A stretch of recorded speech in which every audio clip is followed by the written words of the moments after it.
J'ai appelé cette version simple parce qu'il existe une version compliquée dont je ferai la cover dans quelques temps. Simple parce qu'il n'y a pas beaucoup d'accords, il y a juste la mélodie avec quelques accords. Les accords c'est G, C et D. Ça c'est les trois premiers. Et le quatrième c'est une autre façon de faire le G. Qui sont des empreintes de base. Hein. Donc si c'est mieux d'être déjà familiarisé avec au moins les trois premières, G, C et D, pour pas trop traîner après dans l'apprentissage du morceau. Je commence avec mon empreinte de G, et je la fais avec 3 doigts. Des fois, on voit le G avec le barré, mais dans le contexte, c'est mieux avec 3 doigts, ok? Donc je mets mon deuxième doigt ici, sur la première corde, le deuxième doigt en haut sur la troisième corde, et puis le troisième doigt, troisième case, deuxième corde. La mélodie, elle est sur la quatrième corde quand je démarre, c'est-à-dire la corde du haut. Je le remarque sur la tablature parce que la note est en noir, et le caractère est un peu plus gros que les notes de l'harmonie. L'harmonie, c'est l'accompagnement, c'est l'accord, qui sont en gris et un peu plus petits. Si je fais un bas, je vais croire que la note de la mélodie, c'est la première corde. Pas du tout. La note de la mélodie, c'est la quatrième corde, donc je fais un haut. Et normalement, la quatrième corde ressort et je devine que c'est ça. Ensuite, j'ai 0,2 sur la première corde. Quand je vais faire 0,2 sur la première corde, je vais maintenir mon premier et mon troisième doigt appuyé. Vous voyez, il y a juste le deuxième doigt qui se soulève comme ça. Donc il faut s'entraîner, si vous n'êtes pas familier avec ce petit geste, à soulever le deuxième doigt, sans bouger, le premier et le troisième, ok? Et après, au début, peut-être le fait d'avoir des doigts figés comme ça, c'est incapacitant pour le majeur, mais une fois que vous vous êtes entraîné, ça devient naturel et vous pourrez aller vite. Par exemple, si je pose un doigt par case, et j'essaie de soulever chaque doigt sans bouger les autres. En fait, par exemple, vous voyez que soulever le troisième, c'est pas facile. Mais ça vous servira un jour, hein. Ça, c'est une sorte d'exercice qui existe, justement pour délier les doigts les uns par rapport aux autres. Je retourne sur mon G, je fais mon haut, 0,2, sans bouger cela pour que les cordes, deuxième et troisième, continuent de résonner. Si je les retire, ça donne ça. Si je les laisse résonner, là, ce qui va être rapide, c'est 0,2 dans le rythme. Le premier 0,2, il est rapide, long, et là, je vais faire 0,2 rapidement. Après, j'ai 2,3 qui va être rapide. Donc, dès que je joue mon 2, je glisse le deuxième doigt à 3 et je fais un bas. Ok? Là, je fais mon haut avec l'index et le bas avec le pouce. Comme ça, j'ai pas de son d'ongle. Si je préfère avec le son de l'ongle, je fais le bas avec l'index et le haut avec le pouce. Ok? Comme ça, à chaque fois, j'ai de l'ongle. Donc, ça ferait ça.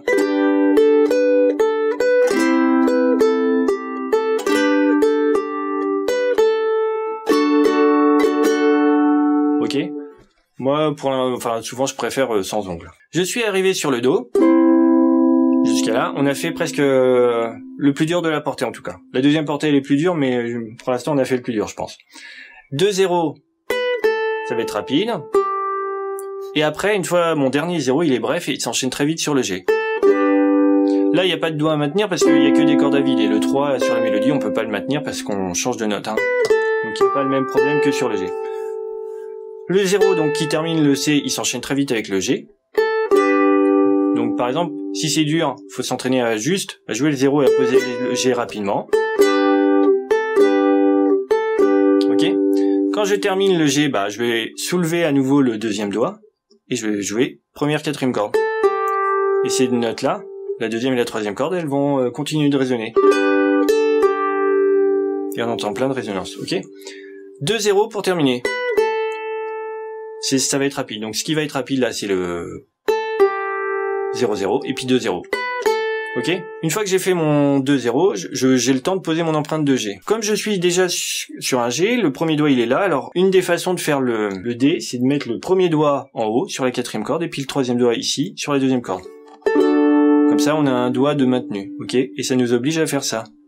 Ok? On voit, on peut juste s'entraîner à enchaîner G et D. Ok? J'ai mon empreinte de G. Je soulève le deuxième doigt, je le mets là-haut. Puis je glisse le troisième doigt de 3 à 2. Et après, je fais le contraire. Une fois que je suis là, je reglisse le troisième doigt et je descends le deuxième. Et après, je refais le contraire. Je remonte là-haut et je glisse. Donc, je peux m'entraîner à passer d'une empreinte à l'autre comme ça. Et après, je vais de plus en plus vite une fois que je suis familier avec le geste. Je suis familiarisé avec le geste. Ok? Le D, il y a d'autres façons de le faire. On peut le faire avec 3 doigts. Hein. Il n'y a aucun problème à se repositionner. Et là, hop. premier, deuxième, troisième. Il y en a qui jouent avec le pouce, j'ai rien contre. Et puis moi, le plus souvent, je mets mon deuxième doigt ici, sur la deuxième corde, et puis mon premier doigt, il se met en pâté. En pâté, ça veut dire que juste la phalange, elle appuie sur 2 cordes à la fois. Ok? Sur le D, la rythmique, ça va être bas, haut, bas. Bas, haut, bas. Le haut bas final, il est un peu plus rapide que le bas haut. Bas, haut, bas. Ok? Et si j'enchaîne les 2 dernières mesures.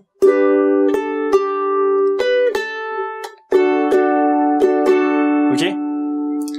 Deuxième portée. On trouve l'accord de G d'une façon différente. Donc je mets mon premier doigt à 5 sur la première corde, deuxième et troisième doigt à 7 sur les 2 du milieu. Troisième et deuxième. Cette empreinte, quand on la joue première case, ici, on appelle ça un mi bémol. Donc ça c'est la même empreinte, elle est à connaître, mi bémol. C'est un accord de base, on va dire, parce qu'il n'y a pas de barré et puis il n'y a que 3 doigts. Ici je me mets à 5, c'est la même empreinte, mais c'est pas le même accord. C'est un G. C'est pas le même accord parce qu'on n'entend pas les mêmes notes. Ici, sur le G, on va retrouver la même technique de soulever un doigt sans bouger les autres. Donc, je vais jouer la deuxième corde pour jouer le 7, et puis le 0, je vais retirer mon premier doigt, mais sans retirer ces doigts-là, qui vont continuer, les cordes vont continuer à résonner. Comme ça, je joue mon 0 sur la première corde, ok? Et le 7-0, ça va être les 2 notes rapides de la mesure. Et après, je joue le 7, ok? 5-3, ça va être rapide à enchaîner. 2 façons de le faire. Soit je mets mon premier doigt, je remets mon premier doigt à 5 et je vais faire 5-3 en glissant. Ok? Et sur le 3, je fais un bas. 5, tout de suite le bas. L'autre façon de faire, donc j'ai mon empreinte de G 5-7-7. Une fois après avoir joué mon dernier 7, je lâche tout et j'anticipe le 3 qui va venir. Avec le premier doigt, et puis je pose le 5 avec le troisième doigt. Ok, comme si je posais un accord, mais sur la même corde, en fait, je pose 2 doigts. Je joue le 5, et dès que j'ai joué le 5, je peux retirer le troisième doigt, et jouer le C. Ok, vous avez compris le principe? Et là, je retire, je pose mes 2 doigts. Voilà, il n'y en a pas une version qui est mieux que l'autre. Et je glisse le doigt. Les 2, c'est très bien. Vous avez un premier doigt sur le Do. À partir de là, on retrouve les mêmes notes que dans la deuxième portée. En tout cas pour la deuxième et la troisième et la quatrième mesure. C'est-à-dire 2-0.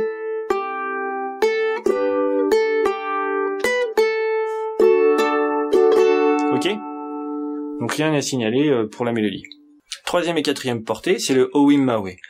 Ce n'est que des accords avec une rythmique. Donc, faut enchaîner très facilement le G, le C, le G et le D. Quand j'enchaîne G et C, qu'est-ce qui se passe? Le deuxième doigt, il glisse d'une corde de 2 à 3. Donc, faut s'entraîner à enchaîner les 2 empreintes, y arriver rapidement. Ok? Avec celui-là qui glisse à chaque fois sur la corde. Il glisse de 2 à 3. Et il reglisse à 2. Ok? Et puis quand j'enchaîne G et D, on l'a déjà vu. Plusieurs possibilités. Celui-là, il reste appuyé, je mets mon 1 là-haut et je glisse le 3. Ou alors je glisse le 3 d'abord et puis après je me repositionne le 1 et le 2. Ou alors je mets le deuxième doigt il monte et le premier doigt il s'écrase en pâté. Et puis voilà, je peux mettre le pouce aussi. Et puis il y aurait même une autre solution, c'est mettre le premier doigt en pâté, c'est-à-dire ma phalange elle est assez grande pour appuyer sur 3 cordes. Et après mon doigt il se redresse et il laisse la première corde à vide. Mais à mon avis, l'empreinte la plus dure à enchaîner, c'est G, D, etc. Ok? Donc concentrez-vous sur ça. La rythmique, c'est haut bas, haut bas, haut bas, haut bas, bref long, bref long, bref long, bref long. Je vais d'abord montrer avec l'index. Donc je vais prendre mon index, il va être tout mou. Ok? Là vous voyez, il est tout mou l'index. Pourquoi? Parce que si je suis dur, je risque de faire ça. Enfin, j'ai déjà vu certains faire ça. Là, j'accroche les cordes et je rentre un peu dedans et j'accroche les cordes, c'est pas beau. Si j'ai mon doigt est souple, c'est mieux quand je fais bref long, haut bas, haut bas, haut bas, bref long, bref long, bref long. Ok, il n'y a pas besoin de jouer fort, hein. De toute façon ça va sonner fort. Si vous êtes rigide, c'est pas beau. Donc soyez souple. Dans un premier temps, on peut s'entraîner à juste faire haut bas, Owim Mawe, c'est haut bas. Donc on le fait 2 fois par accord. Le Do. Le G. Le D. Et après Après, quand vous maîtrisez ça, vous pouvez couper le dernier bas de Owimmawe, qui tombe sur le way. Owimmawe, Owimmawe, comme ça. Comme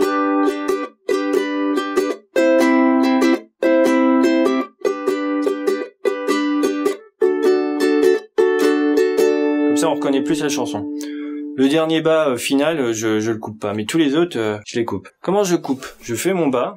Une fois que j'ai fait mon bas avec l'index, le pouce il se repose comme ça, comme un étouffoir. Le pouce il est parallèle au fret, vous voyez? Je fais mon bas comme ça, et hop, le pouce il se pose tout de suite.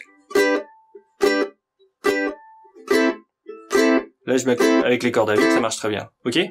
Donc voilà, il n'y a plus qu'à s'entraîner à faire ce geste.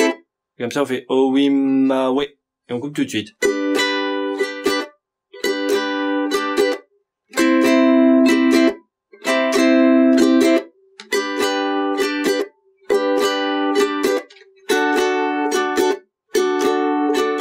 Il y a d'autres façons de couper. Par exemple, là, comme j'ai que 4 doigts, je pourrais couper avec l'auriculaire de la main gauche.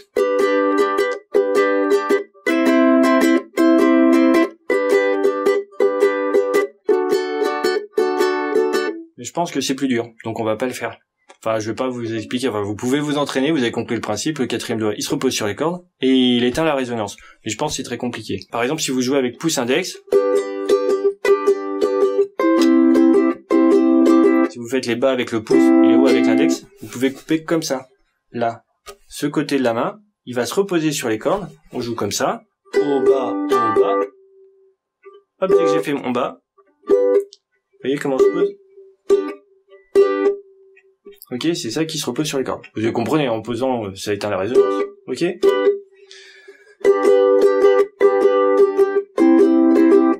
Mais là, je pense que c'est plus dur aussi comme geste. Enfin, après, chacun fait comme il préfère. Au bas, au bas.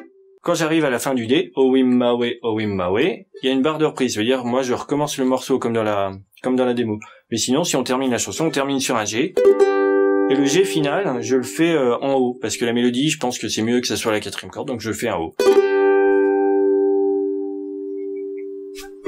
Bon courage!